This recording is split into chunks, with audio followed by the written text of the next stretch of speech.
हिजाब की मांग वाली याचिका पर इलाहाबाद हाई कोर्ट ने खारिज कर दिया है। जी हां, बड़ी खबर, बड़ी जानकारी। स्कूल यूनिफॉर्म के साथ हिजाब की मांग को खारिज कर दिया गया है। कोर्ट ने कहा सभी छात्रों के लिए ड्रेस कोड जरूरी, समानता और अनुशासन के लिए यूनिफॉर्म जरूरी।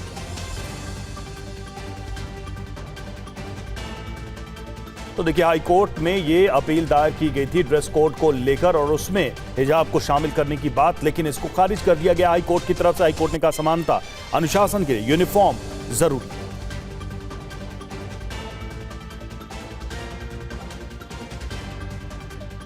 अभिजीत हमारे साथ इस वक्त जुड़े हुए, हमारे संवाददाता। अभिजीत, क्या थी ये याचिका और कोर्ट की तरफ से क्या आदेश आया है? देखिए, प्रयागराज के एक स्कूल का ये मामला है जिसमें कि 11वीं कक्षा में पढ़ने वाली एक स्टूडेंट जो है उसके द्वारा ये याचिका लगाई गई थी और उसकी तरफ से लगाई गई थी और उनकी मां ने ये याचिका लगाकर कहा था कि यूनिफॉर्म के साथ साथ उनको स्कार्फ पहनने की यानी कि हिजाब पहनने की भी अनुमति जो है वो दी जाए, जिस पर कि हाईकोर्ट की टिप्पणी यही थी कि एक स्कूल में यूनिफॉर्म की जो व्यवस्था होती है वो समानता के लिए ही लागू की जाती है। ऐसे में किसी को विशेष छूट नहीं दी जा सकती, यानी कि कोई विशेष परमिशन नहीं दी जा सकती। ऐसे में जो यूनिफॉर्म की व्यवस्था है उसको डिस्टर्ब करने वाली ये बात होगी और यही बात कहते हुए जो इलाहाबाद हाईकोर्ट ने इस याचिका को खारिज कर दिया है। और इसमें कई अन्य मामलों का भी जिक्र जो है वो इलाहाबाद हाईकोर्ट के द्वारा किया गया। विशेष रूप से कर्नाटक हाईकोर्ट की 2022 की फुल बेंच के फैसले को भी सामने रखते हुए, जिसमें कि हिजाब और को इस्लाम के लिए अनिवार्य धार्मिक प्रथा जो है वो नहीं माना गया था। इस बात को भी इलाहाबाद हाईकोर्ट ने सामने रखते हुए और इस पूरी याचिका को खारिज कर दिया और कहा कि विशेष परमिशन जो है वो आपको नहीं दी जा सकती है। यानी कि अगर आपको स्कूल में अगर पढ़ना है तो आपको स्कूल के यूनिफॉर्म का जो सिस्टम है उसको ही फॉलो करना पड़ेगा, आपको कोई विशेष सुविधा जो है वो नहीं दी जा सकती है। शुक्रिया अभिजीत आपका इस जानकारी। बीजेपी के राष्ट्रीय महासचिव बीएल संतोष का ऐलान, पंजाब में अकेले सभी विधानसभा सीटों पर लड़ेंगे चुनाव। मुख्य चुनाव आयुक्त ज्ञानेश कुमार ने लखनऊ में छात्रों और शिक्षकों से किया संवाद। इस दौरान उन्होंने कहा कि भारत के करीब 97 करोड़ मतदाता दुनिया का सबसे बड़ा परिवार है। कांग्रेस नेता पी चिदंबरम ने वन नेशन वन इलेक्शन से जुड़े प्रस्तावों का किया विरोध। उन्होंने इसे असंवैधानिक, दोषपूर्ण और तर्कहीन करार दिया। राहुल गांधी ने महाराष्ट्र के सीएम फडणवीस से आदिवासी छात्रों की हड़ताल खत्म कराने के लिए लिखा खत, सीएम से छात्रों से मिलकर समाधान की अपील की। बिहार के नेता प्रतिपक्ष तेजस्वी यादव ने सीएम को खत लिखकर भर्ती परीक्षाओं में देरी, पेपर लीक और परिणामों में देरी पर चिंता जताई। अभ्यर्थियों की मांगे सुनने की अपील की। हाथी चले बाजार कुत्ता भौंके हजार कहने वाले बीपीएससी परीक्षा नियंत्रक को सीएम सम्राट चौधरी ने किया निलंबित, सस्पेंड। अधिकारी ने बयान पर माफी मांगी। टीवी9 भारतवर्ष की खबर का असर। छात्र नेता देवेंद्र नाथ महतो ने झारखंड के रामगढ़ से शुरू की भर्ती प्रणाली सुधार यात्रा। नेमरा गांव में पूर्व मुख्यमंत्री शिबू सोरेन की प्रतिमा पर माल्यार्पण के बाद की शुरुआत। कांग्रेस जनता पार्टी का 5 सितंबर को फिर दिल्ली मार्च, कहा छात्रों पर दर्ज केस खत्म नहीं हुए, हमारे धैर्य को कमजोरी न समझे सरकार। केंद्रीय शिक्षा मंत्री प्रहलाद जोशी ने स्कूली शिक्षा विभाग के वरिष्ठ अधिकारियों के साथ की हाई लेवल बैठक। सीबीएसई से जुड़े अहम मुद्दों और सुधारों की समीक्षा की गई। यूपी के अलीगढ़ में डीएस कॉलेज में छात्र सचिन कुमार की मौत के बाद छात्रों ने किया प्रदर्शन। कुलपति और परीक्षा नियंत्रक का इस्तीफा मांगा। दिल्ली के जामिया मिलिया इस्लामिया विश्वविद्यालय में एनएसयूआई ने धरना दिया है। एडमिशन में गड़बड़ी का आरोप है। आईआईटी दिल्ली में छात्र की मौत के बाद बवाल हो गया। ऋषिकेश की मौत के विरोध में सड़कों पर छात्रों थे। प्रदर्शनकारी छात्रों की डीन के इस्तीफे की मांग। राजस्थान के मंत्री मदन दिलावर ने मिड डे मील खाने से बीमार हुए बच्चों से अस्पताल में मुलाकात की है। कोटा में मिड डे मील खाने के बाद 27 बच्चों की तबीयत खराब हो गई थी। बीजेपी सांसद कंगना रनौत का आशुतोष राणा, सोनू सूद, तापसी को जवाब, असफल लोगों से ज्ञान नहीं चाहिए। बाबा रामदेव पर भी मर्यादा लांघने का आरोप लगाया। मराठी सीखने के खिलाफ मुंबई में ऑटो वालों की 3 दिन से हड़ताल, कहा भाषा सीखें या घर चलाने के लिए काम करें। सीएम फडणवीस का आश्वासन, भाषा के आधार पर नहीं होगा अन्याय। इलाहाबाद हाईकोर्ट ने स्कूल में हिजाब पहनने की इजाजत वाली याचिका खारिज करते हुए कहा, कोर्ट ने कहा है कि स्कूलों में ड्रेस कोड का पालन जरूरी। अयोध्या में राम मंदिर चढ़ावा चोरी विवाद को लेकर आज संतों की बड़ी बैठक है। कंप्यूटर बाबा समेत कई साधु संत बैठक में मौजूद रहेंगे। सीएम योगी का समाजवादी पार्टी पर पलटवार, कहा उनकी सरकार ने प्रदेश को गुंडा प्रदेश बनने से रोकने का काम किया है। सपा अध्यक्ष अखिलेश यादव ने लखनऊ में जब्त पशुओं के मालिकों से मुलाकात की, हर संभव मदद का आश्वासन दिया गया है। लखनऊ में नगर निगम ने अवैध डेयरी से पकड़े गए मवेशियों को नीलाम किया। 58 लाख से ज्यादा रुपए में हुई 243 भैंसों की नीलामी। गृह मंत्री अमित शाह ने 9वें राष्ट्रीय सुरक्षा रणनीति सम्मेलन में एजेंसियों को दिए निर्देश, आतंकवाद के खिलाफ एआई का करें इस्तेमाल। टीएमसी ने 20 बागी सांसदों की अयोग्यता मामले में सुप्रीम कोर्ट का रुख किया। लोकसभा स्पीकर ओम बिरला के फैसले को दी चुनौती, चीफ जस्टिस सूर्यकांत की अध्यक्षता वाली बेंच करेगी सुनवाई। ऑपरेशन सिंदूर के दौरान साइबर अटैक मामले में एक्शन, एनआईए की ने कई राज्यों में की रेड, 54 सरकारी वेबसाइट्स थी निशाने पर। सोपोर के मंचीर इलाके में सर्च ऑपरेशन के दौरान खाली घर से हथियार और गोला बारूद बरामद। 1990 के बाद बंद घर से बरामद हुए हथियार। हरियाणा के गुरुग्राम बारिश से कई इलाकों में हुआ जलभराव। सुबह चौक पर फंसी स्कूल बस, काफी देर तक बच्चे हुए परेशान। आज के लिए जारी वर्क फ्रॉम होम की एडवाइजरी। यूपी गाजियाबाद के लोनी इलाके में दिल्ली सहारनपुर रोड पर जलभराव, लोगों को आने जाने में करना पड़ा परेशानी का सामना। यूपी के गाजियाबाद में जलभराव की वजह से मुसीबत, गड्ढे में फंसकर पलट गया ऑटो रिक्शा, बाल बाल बची लोगों की जान। दिल्ली के संगम विहार इलाके में कई फीट तक पानी भरा, स्कूल से लौटने के दौरान छात्रों को हुई परेशानी, स्कूल वैन भी पानी के बीच फंसी दिखी। दिल्ली में तेज बारिश के बाद कई इलाकों में ट्रैफिक हुआ बेहाल, सराय काले खां सहित कई जगहों पर लगा ट्रैफिक जाम। दिल्ली के एमसीडी सदन में नाव लेकर पहुंचे आम आदमी पार्टी पार्षद, जलभराव और सफाई व्यवस्था पर किया जोरदार हंगामा।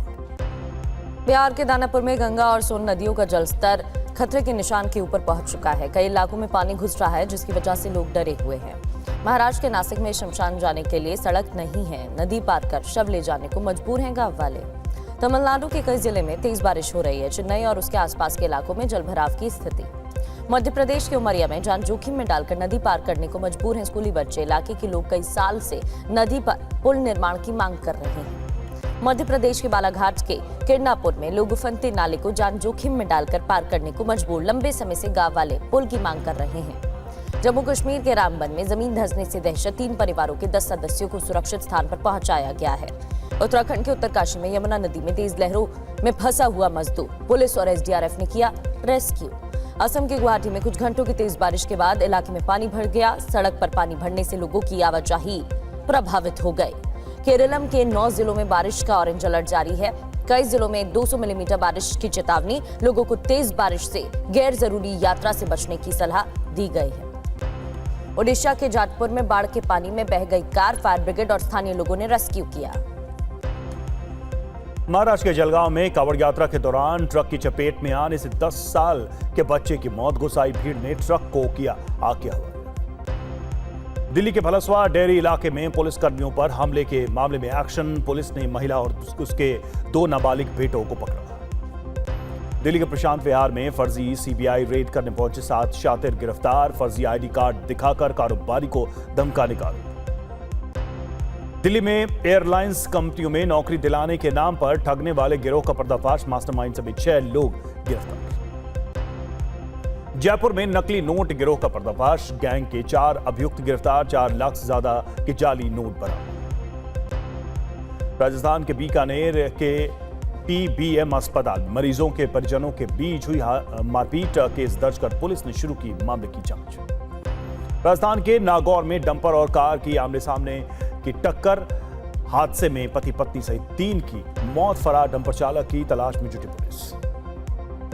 यूपी के उन्नाव में 20 सड़क पर होमगार्ड की पिटाई के मामले में एफआईआर दर्ज, 2 लड़कियों पर लगा मारपीट का आरोप। यूपी के बुलंदशहर के खुर्जा में मुठभेड़ के बाद पुलिस ने 25,000 का इनामी बदमाश गिरफ्तार किया। हत्या सहित कई मामलों में थी पुलिस को बदमाश की तलाश। यूपी के बुलंदशहर में हाथ में हथियार लेकर डांस करने के बाद युवक ने की फायरिंग, केस दर्ज कर फायरिंग करने वाले अभियुक्त की तलाश में जुटी पुलिस। यूपी के फतेहपुर में एक युवक पर कई दबंगों ने जानलेवा हमला किया। युवक गंभीर रूप से घायल है। अभियुक्तों के खिलाफ कड़ी कार्रवाई की मांग की जा रही है। ऊना इंदौर एक्सप्रेस में यात्रा के दौरान बुजुर्ग रिटायर्ड अधिकारी की चूहे ने दर्दनाक अस्पताल में इलाज जारी। रेलवे ने किया घटना की जांच का ऐलान। मध्य प्रदेश के जबलपुर में पिकअप के कुचलने से 12 साल के बच्चे की मौत। स्कूल से लौटते वक्त हादसा हुआ। दुर्घटना सीसीटीवी कैमरे में रिकॉर्ड। मध्य प्रदेश के गुना में रिफाइंड ऑयल से भरा टैंकर पलट गया। बाल्टी डिब्बे लेकर रिफाइंड भरने के लिए लोग पहुंच गए। मध्य प्रदेश के पंचमढ़ी में नाबालिग छात्रा से गैंगरेप मामले में 3 लोगों की गिरफ्तारी। अभियुक्तों पर पीड़ित के दोस्त को बंधक बनाकर वारदात को अंजाम देने का आरोप है। मध्य प्रदेश के उज्जैन में बिजली विभाग के असिस्टेंट इंजीनियर का सरकारी दफ्तर में शाही जन्मदिन मनाया गया। हाथी पर सवार होकर इंजीनियर साहब पहुंचे। बिहार के मुजफ्फरपुर में 4 साल के मासूम पर आवारा कुत्तों ने हमला बोल दिया। बच्चे के चेहरे, सिर और कंधे पर जख्म है। सीसीटीवी में रिकॉर्ड हुई दिल दहलाने वाली घटना। मॉड्यूल के तीनों गिरफ्तार अभियुक्तों को कोर्ट में पेश किया गया। कोर्ट ने अभियुक्तों को दी 5 दिन की पुलिस रिमांड। कोलकाता में त्योहारी सीजन से पहले चीनी के बढ़े दाम पर मिठाई की दुकानों पर असर। मिठाई दुकान के मालिकों की बढ़ी चिंता। गुजरात पुलिस के बेड़े में शामिल होगी 500 नई जन रक्षक गाड़ियां। डिप्टी सीएम हर्ष संघवी आज हरी झंडी दिखाकर इन्हें रवाना करेंगे। सुप्रीम कोर्ट जजों के लाउंज में सीजेआई ने स्कूली छात्रों से की बातचीत। इस मौके पर चीफ जस्टिस ने सूर्यकांत ने बच्चों को से बंधवाई राखी। विदेश मंत्री एस जयशंकर ने मॉस्को में रूसी राष्ट्रपति व्लादिमीर पुतिन से की मुलाकात। इस दौरान विदेश मंत्री ने दोनों देशों के संबंधों को बेहद अहम बताया। विदेश मंत्री डॉक्टर एस जयशंकर ने रूस के विदेश मंत्री सर्गेई लावारोव के साथ कई मुद्दों पर की बात। वैश्विक चुनौतियों और बहुपक्षीय मुद्दों पर की चर्चा।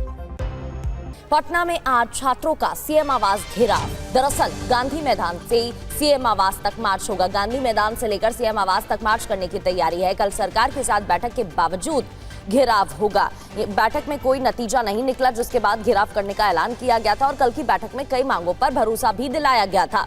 पिछले 12 दिनों से प्रदर्शन छात्र कर रहे हैं और सीएम आवास के घेराव की तैयारी आज है। प्रदर्शनकारियों की तरफ से तैयारी की गई है। हालांकि पुलिस की टीम की तरफ से भी अपनी तैयारी है, जहां बैरिकेड्स वगैरह लगाए जाएंगे। उन्होंने कहा कि बिल्कुल आपकी मांग को हम सरकार तक पहुंचाएंगे और तुरंत हमारी बैठक। शिक्षा विभाग के जो अधिकारी हैं, सचिव हैं राजीव रौशन, धर्मेंद्र कुमार जो सेक्रेटरी हैं, और बीएसईबी के चेयरमैन एस त्यागराजन, और इसके अलावा आर सज्जन कुमार जो प्राथमिक शिक्षा के डायरेक्टर हैं। ये 4 बड़े अधिकारियों के साथ हमारे शिक्षा विभाग की बातचीत हुई है।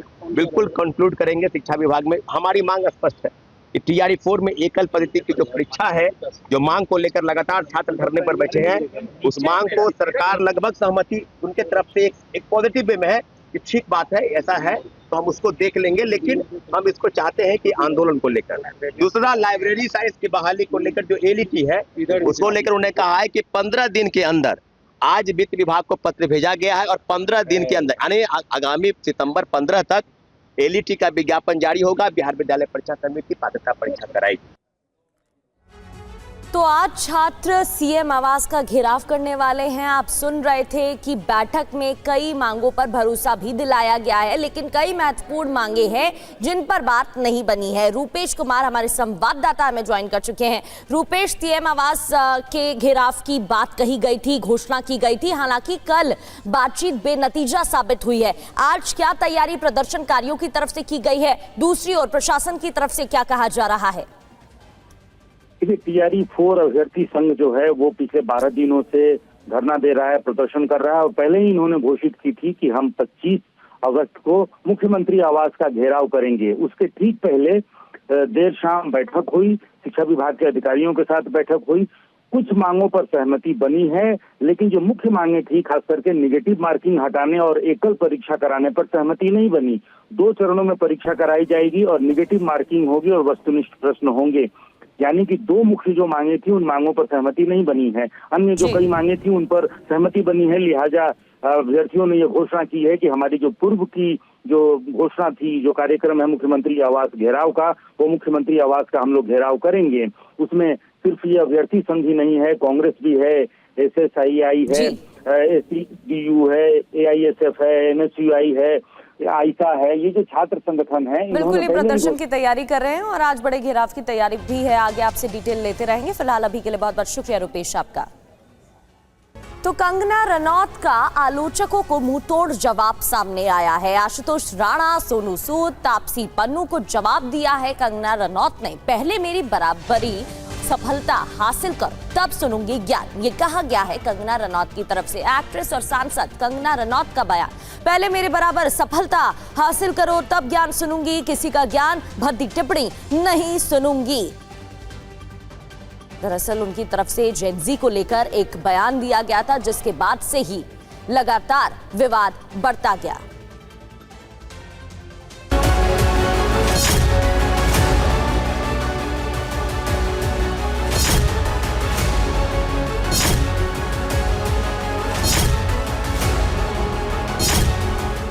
बॉलीवुड अभिनेत्री और बीजेपी सांसद कंगना रनौत एक बार फिर भड़क गई हैं। कंगना ने तापसी पन्नू, आशुतोष राणा, सोनू सूद की टिप्पणी पर करारा जवाब दिया है। कंगना ने कहा कि इन भूखे नंगे लोगों की एक भी बात नहीं सुनूंगी और असफल लोगों का कोई भी ज्ञान नहीं चाहिए। देखिए, हर एक आए दिन ये इस तरह के लोग, चाहे वो आशुतोष राणा हो जो कहते हैं कि कुत्ते की तरह भौंकते हैं, चाहे सोनू सूद टाइप लोग हैं जो कहते हैं कि मुझे तरीका सीखना चाहिए, राखी सावंत टाइप लोग हैं जो मेरे चरित्र पर जो है हर तरीके की भद्दी टिप्पणी करते हैं, तापसी पन्नू टाइप लोग हैं जो मेरे माता पिता को, मेरी परवरिश को, मेरे बैकग्राउंड को अपमानित करते हैं। ये लोगों के लिए मेरा सिर्फ एक मैसेज है कि अगर आप लोग मेरे समान 1% भी लाइफ में सक्सेस नहीं कमा पाए हो तो मैं आपका कोई भी ज्ञान नहीं सुनूंगी। कंगना रनौत ने कहा कि मेरे और मेरे परिवार पर भद्दी टिप्पणी करने वालों को अब बर्दाश्त नहीं करूंगी। मैं किसी भी भूखे नंगे लोगों की बात नहीं सुनूंगी। मैं सिर्फ उसी की बात मानूंगी जो मुझसे ज्यादा सम्मानित हैं। अनवांटेड लोग जो है, मुझे जब देखो 4 गालियां देते रहते हैं मीडिया में आने के लिए, पहले आप कंगना रनौत बनो तो सही, आप बन के दिखाओ ना। लेकिन आप लोगों की मैं बिल्कुल कोई भी सलाह मशवरा नहीं सुनूंगी। मैं ये भद्दी टिप्पणियां नहीं सुनूंगी। ये भूखे नंगे लोग मुझ पे लैच ऑन नहीं हो सकते। अगर जो पर्सन मुझसे ज्यादा सक्सेसफुल है, मुझसे ज्यादा माननीय है, सम्मानीय, उनकी मैं सलाह लूंगी। बाकी फेल्ड, स्टूपिड, डिस्गस्टिंग भूखे नंगे लोगों की मैं कोई सलाह नहीं लूंगी। कंगना ने योग गुरु बाबा रामदेव को लेकर भी बयान दिया है। कंगना ने कहा कि रामदेव ने महिला का अपमान किया है। जहाँ तक बाबा रामदेव की बात है, उन्होंने हर मर्यादा लांघ दी है और उन्होंने जो है जिस तरह की टिप्पणी एक महिला पर की है, सारा समाज शर्मसार है। उन्होंने सनातन के वो कपड़े पहनते हैं, जिस तरह के वो नारंगी वस्त्र धारण करते हैं, उनको उन्होंने शर्मसार किया है। जो भी वो किस तरह की टिप्पणी महिलाओं पर कर रहे हैं, तो आई थिंक उनको जो है कहीं ना कहीं अपनी जो दृष्टि है महिलाओं के लिए, उसके बारे में जो है उनको शोध करना चाहिए। आपको बता दें कि कंगना ने हाल ही में जेन-ज़ी को लेकर विवादित बयान दिया था, जिसके बाद वो काफी ट्रोल भी हुई थी। बॉलीवुड के कई अभिनेता और अभिनेत्रियों ने टिप्पणी की थी। बाबा रामदेव ने भी कंगना के जनरेशन गटर वाले बयान पर जवाब दिया था। बाबा ने इसे बिगड़े दिमाग की निशानी कहा था। उनका क्वालिफिकेशन क्या है जिनका आप नाम? सांसद हैं। और उनका बचपन कैसा रहा है? उनकी जवानी कैसी रही है? उनके पहले के कारनामे कैसे रहे हैं? मैं ऐसे लोगों के बारे में बात नहीं करना चाहता। ऐसे किसी भी देश के जवान को, जेन-ज़ी को गटर पटर बोलना, ये बिगड़े हुए दिमाग की निशानी है, गलत बात है। इसके ऊपर जो है उनकी पार्टी के लोगों को संज्ञान लेना चाहिए। बाबा के इस बयान के बाद कंगना ने इंस्टाग्राम पर पोस्ट लिखा था कि बाबा जी, मेरी जवानी या मेरे बेडरूम के बारे में सपने देखना बंद कीजिए। किसी के निजी जीवन के बारे में सिर्फ अफवाहों और गॉसिप के आधार पर अनुमान ही लगाया जा सकता है। कम से कम मुझे कभी झूठे या फर्जी मेडिकल दावे को लेकर सुप्रीम कोर्ट से फटकार नहीं लगी, जो सत्य और सबूतों पर आधारित थे, न कि अफवाह और अनुमानों पर। इसलिए मुझे चरित्र का पाठ ना पढ़ाएं। मेरा चरित्र आपसे तो बहुत बेहतर है। मेरे खिलाफ अब तक कोई धोखाधड़ी भी साबित नहीं हुई है। आपको बता दें कि आखिरकार कंगना रनौत इतनी भड़की हुई क्यों है। तापसी पन्नू और कंगना रनौत की लड़ाई काफी पुरानी है। कंगना ने उस वक्त तापसी को सस्ती कॉपी भी कहा था। तापसी पन्नू ने हाल में दिए गए इंटरव्यू में कहा था कि कंगना संग सोशल मीडिया पर झगड़े के बावजूद वो कभी भी कंगना से मिली नहीं है। तापसी ने कहा कि उनके विचार और बात करने का तरीका उनकी परवरिश को दिखाता है। वहीं कंगना रनौत के युवाओं को गटर कहने वाले विवादित बयान पर सोनू सूद ने कहा था कि मुझे लगता है कि ये जितने युवा लोग हैं वही एक्टर्स बनाते हैं, वही आपको इस मुकाम तक पहुंचाते हैं। एक्टर आशुतोष राणा ने कंगना के बयान पर कहा था कि हाथी की सवारी का सम्मान तो आपके शब्दों से ही मिलता है और उन्हीं शब्दों से, उन्हीं बातों से जो आप कहते हैं, आप उसके पैरों तले कुचले जाने की सजा को न्योता भी देते हैं। हमारे शब्द हमारे सम्मान के प्रतीक हैं, ठीक वैसे ही जैसे वो हमारे अपमान का कारण बन सकते हैं। इसलिए हमें हर परिस्थिति में अपनी भाषा के प्रति सचेत रहना चाहिए। कंगना ने अपने ऊपर टिप्पणी करने वालों को फिर जवाब दिया है। अब देखना होगा कि इसका असर क्या होगा। Bureau report, TV9 Bharatvarsh. बढ़ते आगे और अब बात करेंगे बारिश से बेहाल दिल्ली NCR की। आसमानी आफत से राजधानी दिल्ली से लेकर सिटी गुरुग्राम के कई सड़कें समंदर में तब्दील हो चुकी हैं। हाईटेक सिटी गुरुग्राम में सड़कों पर सैलाब बह रहा है। बारिश ने रफ्तार पर ब्रेक लगा दी है और बारिश से दिल्ली NCR का क्या हाल है, आपको इस रिपोर्ट में दिखाते हैं।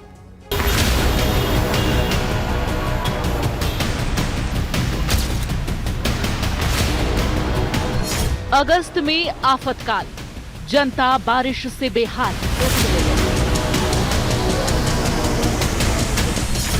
दिल्ली से गुरुग्राम, सरकारी सिस्टम नाकाम।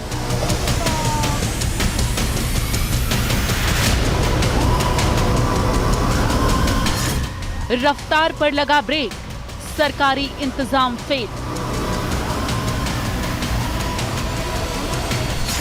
75 mm की बारिश, डूब गया मिलेनियम सिटी।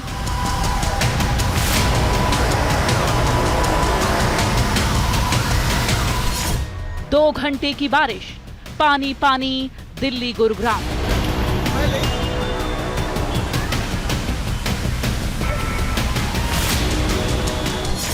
घुटने से ऊपर पानी, रेंगती गाड़ियां, सड़कें समंदर में तब्दील। ये तस्वीरें देश के मिलेनियम सिटी गुरुग्राम की हैं। ये तस्वीरें उस शहर की हैं जहां करोड़ों रुपए में फ्लैट मिलते हैं, जहां चमकती इमारतें हैं, लंबी चौड़ी एक्सप्रेसवे हैं, ग्लोबल कंपनियों के दफ्तर हैं। लेकिन कुछ घंटों की बारिश ने इस चमचमाती शहर को समंदर में तब्दील कर दी। सरकारी सिस्टम की पोल खोल दी। ये तस्वीरें बयां कर रही हैं कि मिलेनियम सिटी गुरुग्राम में ड्रेनेज सिस्टम का क्या हाल है। सड़कों पर सैलाब ने डेरा जमा लिया है। ऐसा लगता है कि 2 घंटे की बारिश ने मिलेनियम सिटी को बंधक बना लिया है, सिस्टम को लाचार कर दिया है, हर दावे की हवा निकाल दी। इसी शहर से हरियाणा को सबसे ज्यादा टैक्स मिलता है। इसी शहर ने हरियाणा की शान बढ़ाई है। उसके बावजूद भी इसका क्या हाल है, इन तस्वीरों से समझ ही सकते हैं। अब इस तस्वीर को देखिए। पीले कलर की बसें, 1-2 नहीं, दर्जन भर बसें हैं। स्कूल बसों की रफ्तार थमी हुई है। बसों में बच्चे मौजूद हैं। ये बसें और इनमें सवार बच्चे घंटों तक फंसे रहे। हाईटेक सिटी गुरुग्राम की तस्वीरें सोशल मीडिया पर खूब वायरल हुई। लोगों ने सरकार और सिस्टम से खूब सवाल किया। अब सवाल है कि आखिर हरियाणा को सबसे ज्यादा टैक्स देने वाले इस शहर के लोगों का क्या कसूर है? गुरुग्राम को कुछ घंटों की बारिश में ही क्यों सरेंडर करना पड़ा? गुरुग्राम की इस स्थिति को देखते हुए यहां काम करने वाले लोगों को वर्क फ्रॉम होम की एडवाइजरी जारी की गई है। बारिश को देखते हुए लोगों को घर से काम करने की सलाह दी गई है, क्योंकि वहां का इंफ्रास्ट्रक्चर ऐसा नहीं है कि बारिश में लोग अपने घरों से बाहर निकलकर अपने दफ्तरों तक पहुंच सकें। राजधानी दिल्ली का भी यही हाल है। कई इलाकों में बारिश की वजह से लोगों को काफी परेशानी हुई है। कुछ घंटे की बारिश में दिल्ली का ऐसा हाल हो गया कि सड़कों और नालों का फर्क मिट गया। संगम विहार, दुर्गा विहार और कैनॉट प्लेस जैसी जगहों पर 3 से 4 फीट तक पानी भर गया है। सड़कों पर गाड़ियां रेंगती नजर आई। बारिश का असर यातायात पर भी पड़ा। दफ्तर से घर तक पहुंचने में भी लोगों को काफी परेशानी हुई। गाजियाबाद में हुई बारिश के बाद कई इलाके पानी में डूब गए। गाजियाबाद के लोनी में जल जमाव हो जाने के बाद दिल्ली सहारनपुर रोड और लोनी गाजियाबाद की सड़क पर समुद्र जैसा नजारा दिखाई दिया। सड़क पर बारिश का पानी भर जाने के कारण लोगों को पता ही नहीं लग पा रहा था कि कहां सड़क है और कहां गड्ढे हैं। जल जमाव के बीच एक एम्बुलेंस पानी में फंस गई। एम्बुलेंस को निकालने के लिए ट्रैक्टर को बुलाना पड़ा। काफी मशक्कत के बाद एम्बुलेंस को निकाला गया। बुलंदशहर में असलहा लहराकर फायरिंग की घटना को अंजाम दिया गया है। ये कुछ तस्वीरें सामने आई हैं। हाथ में हथियार लेकर डांस करता हुआ युवक दिखाई दिया। डांस के बाद युवक ने खुलेआम फायरिंग भी की। फायरिंग करने वाले की तलाश में पुलिस की टीम जुटी हुई है। देखिए कैसे हथियार का प्रदर्शन करता हुआ ये शख्स, ये युवक इन तस्वीरों में दिखाई दे रहे हैं। उन्नाव में बीच सड़क होमगार्ड की पिटाई का मामला। 2 लड़कियों पर मारपीट का आरोप लगा है। ई रिक्शा हटवाने को लेकर विवाद हो गया था। एक ने कॉलर पकड़ लिया, दूसरी युवती ने डंडे से पीटा है। होमगार्ड की शिकायत पर एफआईआर दर्ज हुई है। ये देखिए तस्वीरें भी इससे जुड़ी सामने आई हैं। 2 युवतियां दिखाई दे रही हैं और ई रिक्शा हटवाने को लेकर विवाद की शुरुआत हुई थी। 2 लड़कियों पर मारपीट का आरोप लग रहा है। राम रहीम फिर जेल से निकलेगा। सोनारिया जेल से निकलेगा राम रहीम। 21 दिन के लिए राम रहीम को मिली फरलो।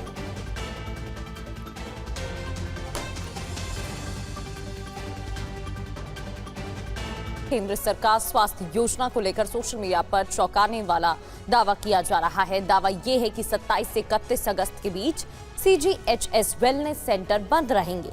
TV9 की इन्वेस्टिगेशन टीम आज इस दावे की पड़ताल करेगी। केंद्रीय सरकार स्वास्थ्य योजना केंद्रीय कर्मचारियों और पेंशन धारकों के लिए देश की बड़ी सरकारी स्वास्थ्य योजनाओं में से एक। CGHS के दायरे में केंद्र सरकार के कर्मचारी, रिटायर्ड कर्मचारी और उनके परिवार के सदस्य आते हैं। CGHS वेलनेस सेंटर पर लाभार्थियों को OPD में डॉक्टर से परामर्श, दवाइयां और कई तरह की मेडिकल जांच की सुविधा मिलती है।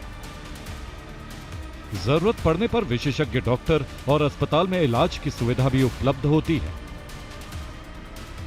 CGHS सिर्फ एक डिस्पेंसरी नहीं है, बल्कि प्राथमिक इलाज से लेकर विशेषज्ञ उपचार और अस्पताल में भर्ती तक की स्वास्थ्य व्यवस्था से जुड़ी योजना है।